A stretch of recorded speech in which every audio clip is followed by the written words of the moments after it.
I'm Jonathan Schmidt. I'm the lead terrain artist on Saints Row 3, and this is a tour of our editor.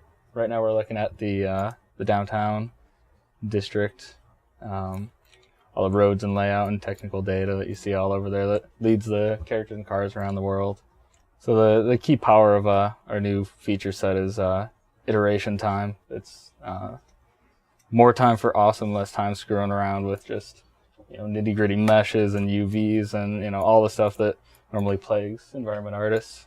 We have a lot of magical tools that just create roads for us. We don't have to spend all the time to model curves and texture curves. It just all happens on the fly with some files that we have set up. All the traffic patterns and all that in the past that was hand created, and that all happens automatically in the code under the hood. You can see the road texture just grows and changes based on it. And we have this super high detailed map, all the source art's created in Max, and then you just drop it into the world. You have this very dense high poly mesh. It was lovingly handcrafted, and then you can just put it anywhere in the world that you want. It's probably been about three to 4 years creating like the basic renderer and then all the tools. And since then, every day it gets better, it gets stronger. If you wanted to rough in, what would it look like to have a building in the middle of the street? You just throw in a quick box. What would it look like what's the silhouette now? How's the silhouette change in the city if we just throw in a taller building here? And then from there, we take like these very rough shapes, and then eventually the structure team takes over and turns it into something, a lot more grand and finished and polished.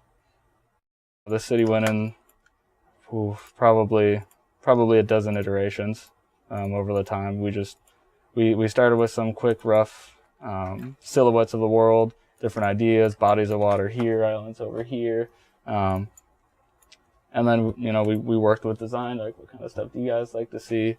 Kind of artistically looked at it like, okay, well, you like the bay here, I kind of dig that idea. We could put our statue here, and then just funnel all the gameplay around that. We kind of have like a radial heat map in the way that we design the world around all the most important areas. Like, for example, this guy over here, he's this will be our massive downtown hospital complex. The player's going to be dying a lot. Players going to be responding in the world when they're just, tooling around in the open world. So we focus a lot of high intensity detail around this area, to make it look and play as exciting as possible for the player. To me, this is the pinnacle of Saints Row. Working on the first one and the second one, I never thought I'd be excited for a third one, just artistically. You think you want something different, but man, the art direction for this title, for this iteration, is off the charts for me. So when I came on Saints Row 1, it was actually it was just after the E3 announcement of Saints Row 1 when I joined the company, and super exciting for me. It was the kind of game that I always dreamed about working on.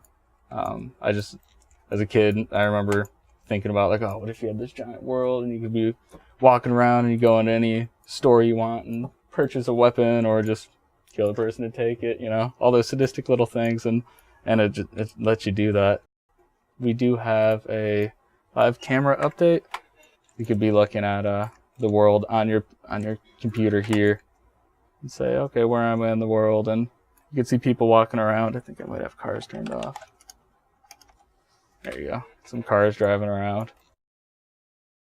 It's called the CTG editor. It stands for Core Technology Group. This will be the future of Volition titles here. All the different things that we could pack into this thing. Right now it's built to model urban roads and everything, but we've also used the same technology to model dirt paths and cliff walls and all kinds of stuff like that we could just create on the fly. So it's built with Saints Row in mind, but it's also kind of a genre-less piece of technology that can do just about anything that we want it to. There's been like whispers of other THQ studios that are like, hey, what kind of stuff do those guys have? Maybe we could get our hands on it. There's stuff that I probably can't talk about that we use this technology that is completely mind-blowing. It's absolutely hilarious. And when we first started pushing the boundaries of what these tools can do, it got crazy and fun and really concocted some awesome stuff. I probably can't call it what we call it inside, but there's an island where some major shit's gonna go down, and I think it's gonna blow people's minds for what it is. It's completely Saints Row. Anything goes. Whatever's fun, whatever's exciting, just do it because we're not restrained to realism, It's just so yeah. There's this floating island in the southwest corner of the world that is surrounded by drawbridges and something's inside. So yeah, I'm excited.